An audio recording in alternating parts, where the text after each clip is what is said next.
Hello दोस्तों, an horror stories YouTube channel में आप सभी का बहुत बहुत स्वागत है। दोस्तों, मैं हूं आपका दोस्त सात्यकी द्विवेदी। तो दोस्तों, आज की भूतिया कहानी सुनने के लिए आप लोग तैयार हो जाइए।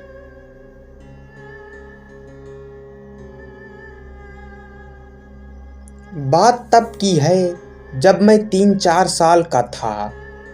उस समय हम गांव में ही रहते थे। मुझे रोज रात को खिड़की के बाहर एक औरत दिखाई देती थी।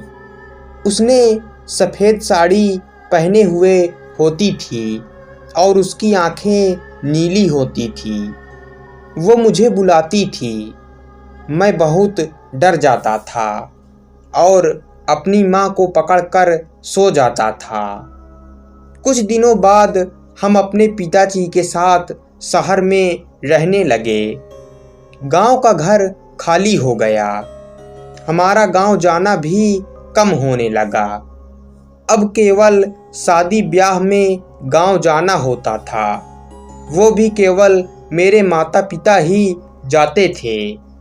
मैं अपने गांव के बारे में लगभग सब कुछ भूल चुका था। रात में दिखने वाली उस औरत को भी मैं सपना समझने लगा था। मेरे चाचा के लड़के की शादी थी। मैं करीब 15-16 साल बाद गांव गया था। हमने अपना घर भी साफ करवा रखा था। हम अपने घर में ही रुके थे। एक रात अचानक मेरी नींद खुल गई। मैंने खिड़की से बाहर देखा तो मुझे वही औरत नजर आई। उसकी नीली आंखें चमक रही थी और वो मुझे पहले की तरह बुला रही थी। मुझे ऐसा लग रहा था जैसे मेरे बचपन का कोई डरावना सपना सच हो गया हो। मैं काफ़ी डर गया और भगवान को याद करने लगा। मैंने जल्दी से खिड़की बंद कर दी। उस रात मुझे नींद नहीं आई। मैं अगले दिन से अपने घर पर नहीं सोया और उसके बाद से मैं गांव भी नहीं गया।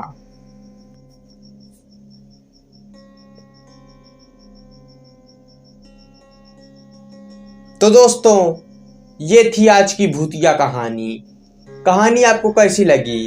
कहानी पसंद आई हो तो वीडियो को लाइक, चैनल को सब्सक्राइब कर दीजिएगा। मिलते हैं अगली भूतिया कहानी में।